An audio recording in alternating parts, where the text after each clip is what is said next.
Friends, news channel देखे आप सभी दर्शकों का बहुत बहुत स्वागत है। मैं हूं रमनदीप कौर। इस वक्त की बड़ी खबर आ रही है प्रयागराज से। क्या है पूरा मामला, देखने के लिए बने रहिए हमारे साथ। शुआर्ट्स में शिक्षकों की अवैध नियुक्ति मामले में डिस्ट्रिक्ट जज संतोष राय की कोर्ट ने डॉक्टर जे ऑलिवर और VCRB लाल समेत यूनिवर्सिटी के 8 अधिकारियों की अग्रिम जमानत अर्जी खारिज कर दी है। Sam Higginbottom University of Agriculture Technology and Science में 1984 से 2017 के बीच 69 प्रोफेसर, एसोसिएट प्रोफेसर और असिस्टेंट प्रोफेसर की नियमों को ताक पर रखकर नियुक्ति की गई। इस मामले की शिकायत बीजेपी नेता दिवाकर नाथ ने की, जिसकी शिकायत की जांच के बाद STF के डिप्टी SP नवेंदु कुमार ने 2 फरवरी 2023 को नैनी थाने में इस मामले में FIR दर्ज कराई। FIR में कहा गया कि इन शिक्षकों की नियुक्ति में निर्धारित अनिवार्य योग्यता का पालन नहीं किया गया। पदों का विज्ञापन समाचार पत्रों में नहीं किया गया। विज्ञापन की अवधि का निश्चित मापदंड भी निर्धारित नहीं किया गया। इंटरव्यू के लिए बुलावा पत्र और चयन के बाद नियुक्ति पत्र भी नहीं जारी किए गए। बिना आवेदन पत्र के चयन को अंतिम रूप दे दिया गया, जबकि इनकी नियुक्ति गवर्नमेंट के पेरोल पर खाली पदों पर भरने के लिए की गई थी। शुआर्ट्स में अवैध नियुक्ति मामले में जहां डिस्ट्रिक्ट जज संतोष राय की कोर्ट ने सुनवाई करते हुए अग्रिम जमानत याचिका 8 लोग की खारिज कर दी।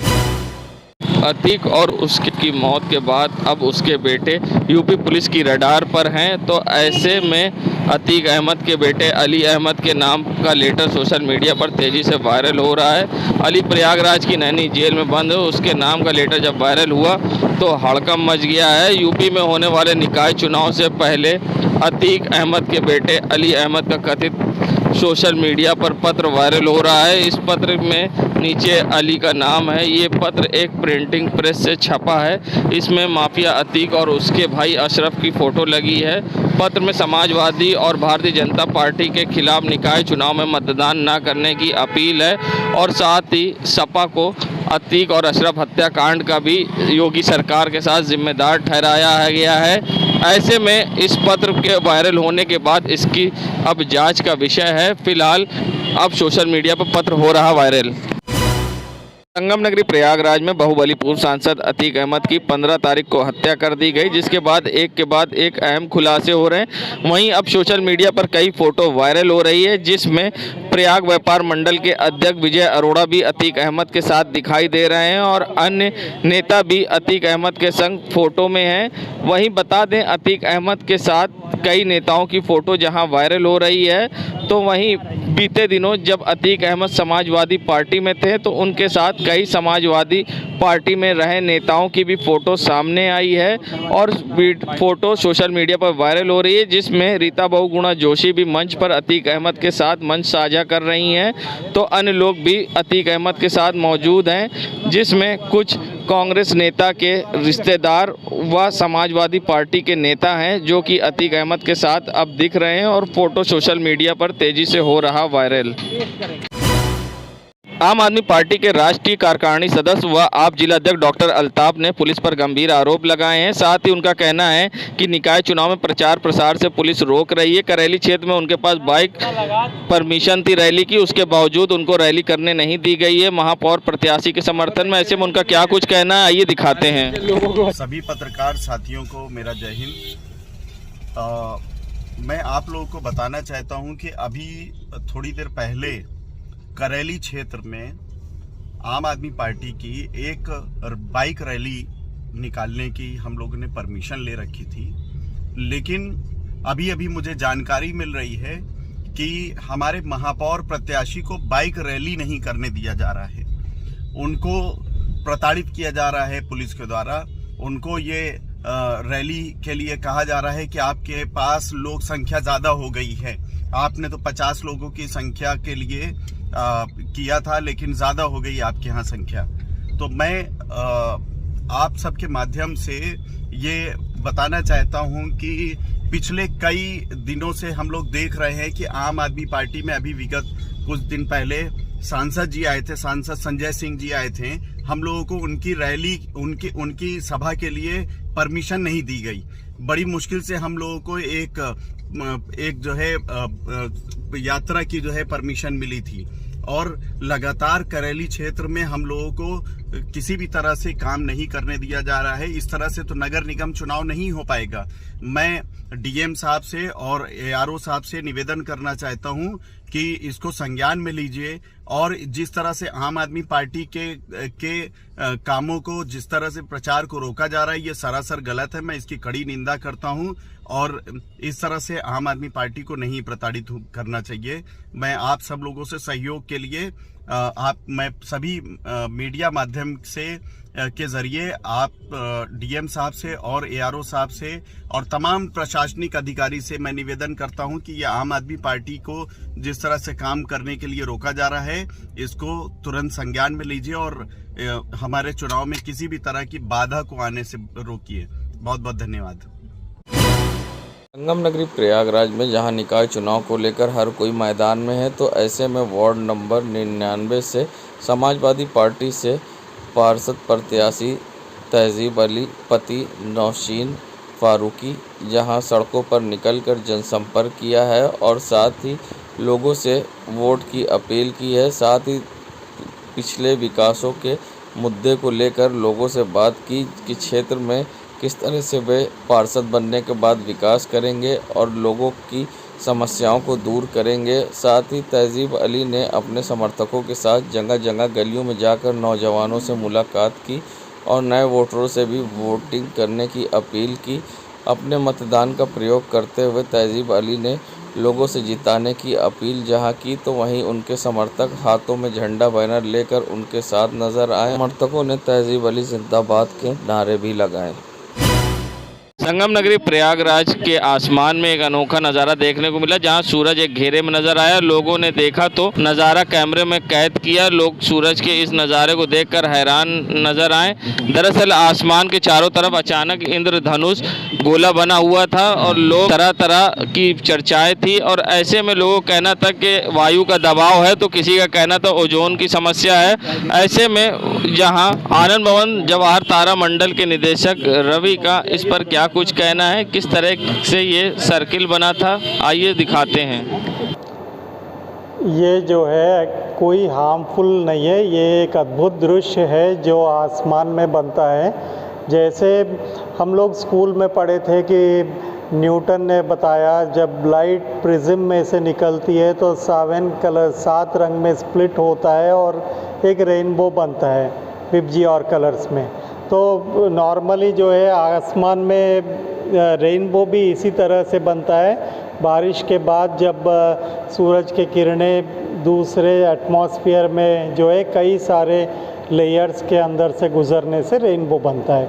आज जो दृश्य देखा है, सूरज एकदम आसमान क्षितिज पे था और नीचे बादल थे, तो सूरज के किरण जो है वो सारे नीचे गिर रहे थे और उस वजह से वहाँ पर जो है एक रेनबो जैसा बना है।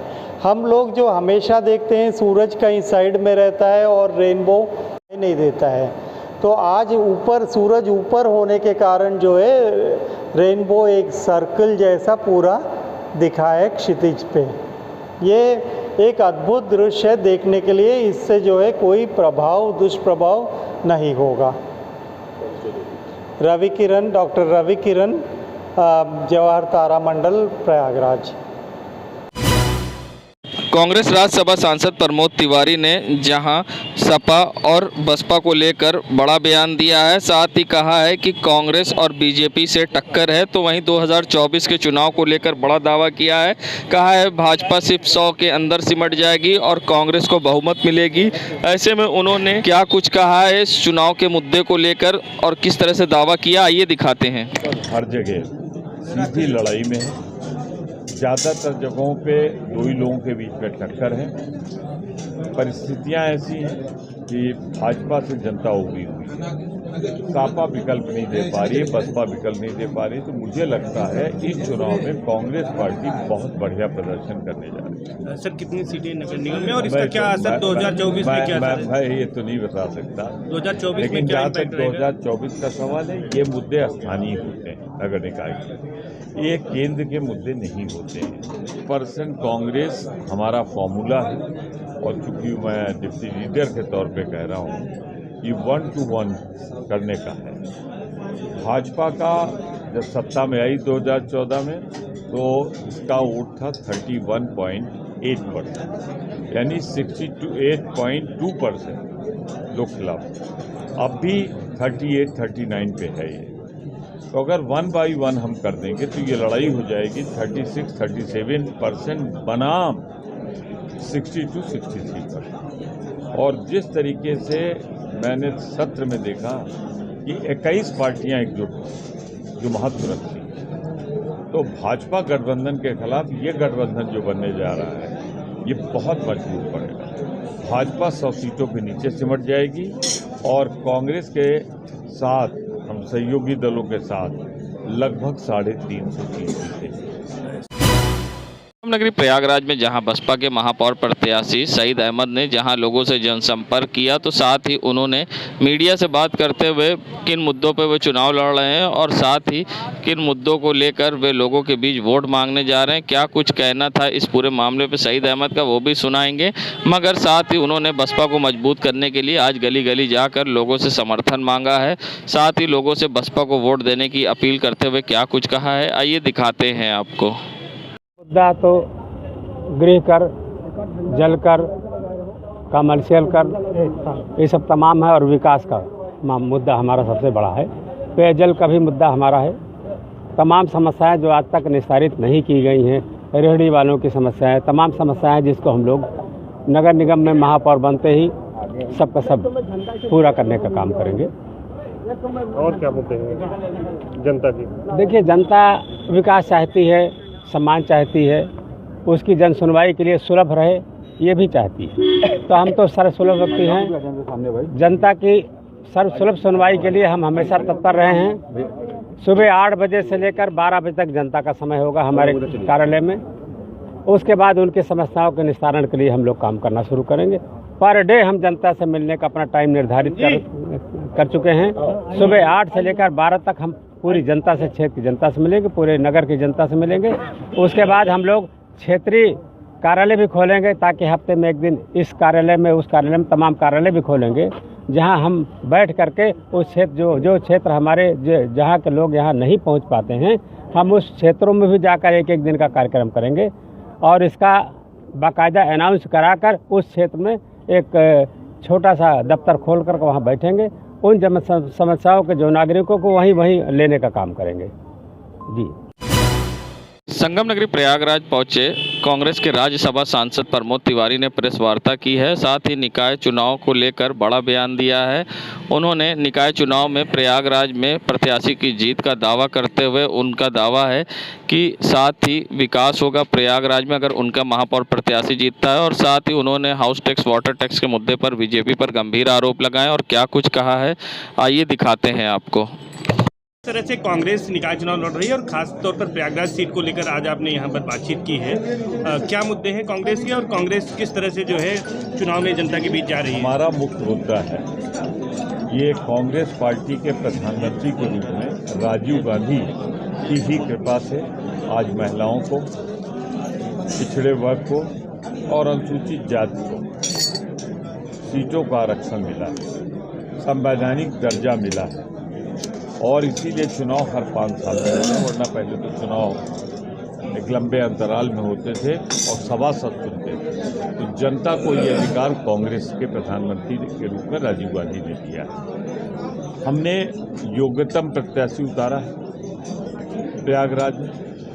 हमारा मुख्य ये है कि जनता पर लूट कर खजाना जो भरने की कोशिश थी बीजेपी की 400% टैक्स, हाउस टैक्स बढ़ाने की, हम चुनाव जीतेंगे तो इसको नहीं लागू होने देंगे। जो आज स्थगित है कल से हम निरस्त करेंगे। दूसरी बात, इलाहाबाद एक ऐतिहासिक शहर है, यहाँ अर्धकुंभ होता है। पिछले अर्धकुंभ में हमने लूट देखी। हमारा प्रयास होगा कि एक बार कुंभ होगा तो संगम की पवित्रता बनाए रखते हुए इलाहाबाद को एक अस्थायी विकास मिलेगा, जो मनमोहन सिंह जी ने जवाहरलाल नेहरू मिशन के साथ शुरू। संगम नगरी प्रयागराज में कैंट थाना क्षेत्र राजापुर नवादा इलाके में एक छात्र की दोस्त द्वारा बेरहमी से हत्या कर दी गई, जिसके बाद हत्यारे मित्र फरार हो गए। पूरा मामला कैंट थाना क्षेत्र के राजापुर नवादा इलाके का है, जहां अभिषेक नामक युवक की छात्रों मित्र द्वारा बेरहमी से कूच कर हत्या कर दी गई। हत्या का कारण पैसों की लेन देन बताया जा रहा है। इस विषय में जानकारी देते हुए मृतक अभिषेक के रिश्तेदारों ने उसकी बेटी दिव्यांश नामक युवक के साथ पैसों को लेकर अदावत चल रही थी, जिसके बाद अभी तो 3 दिन पूर्व परिवार के लोग शादी में घर से बाहर गए हुए थे और हत्यारे दिव्यांश और उनके साथी सुलह समझौता के नाम पर अभिषेक घर पहुंचे, जहां उसके साथ ये घटना घटी है। ऐसे में क्या कुछ कहना है, आइए दिखाते हैं आपको। सर, हमें ये मेरा भांजा हुआ है और हम लोग शादी में गए थे और घर में कोई नहीं था, सिर्फ मेरा भांजा था और एक भाई और है, वो ऊपर रहता था। रात की घटना है। इनको मेरे भांजे के जो दोस्त हैं वो लोग दारू पिला के इसको कौन लोग एक रमजी नाम का लड़का है वो है, और एक देवांश है और उसका एक भाई है। ये 3 लोग हैं मुख्य, और का मुझे नाम नहीं मालूम है। 3-4 लोग मिलकर इसको अकेला पाकर दारू पिलाकर मारे हुए हैं। हम लोग यहाँ पे थे नहीं। जब हम लोग आज सुबह आए लौट के तो हमें पता चला कि इस तरह से घटना हुई है। हमने थाने जाकर रिपोर्ट लिखाई है। एक को अरेस्ट भी किया गया है, लेकिन अभी 2 लोग अभी भी बाकी हैं। जो देवांश है वो अभी फरार है, उसका कोई पता नहीं है।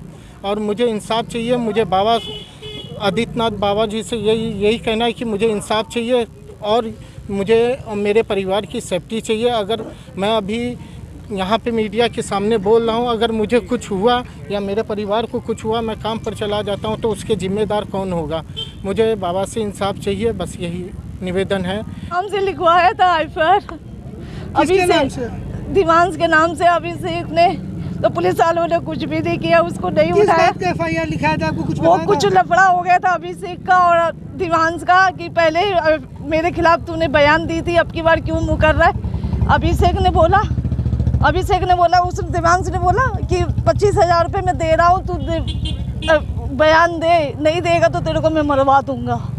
वो बाहर देश चला गया। मैंने बोला उसको, बात हुई थी उसकी मेरी दिव्यांश से, बोला था मैंने कि वो तेरे 25,000 रुपये भी तू देगा, उसको बयान दिया तो मार देंगे। तो बोला अभिषेक बोला मैं नहीं बयान दूंगा, नहीं तो मेरे को मार देंगे ये लोग, मार देंगे बोला था दिव्यांश ने बोला था मार दूंगा। आपने अभिषेक से कुछ कहा था वापस आने के लिए? मैंने बोला था उसको कि रफा दफा हो गया था, फिर वो बोला आंटी कुछ नहीं करूंगा अभिषेक को कुछ नहीं करूंगा। अभी इसने भी बोला था नहीं करेगा कुछ, मैंने बोला नहीं करेगा। उसने उधर से बोला आंटी कुछ नहीं करूंगा, ऐसा बोला। फिर बाद में उसने उससे करवा दिया, बोला मैं मर जाऊंगा नहीं तो उसको मार दूंगा। दीदी आपका परिचय, आपका नाम? अपना नाम बताओ। मेरा नाम रीता।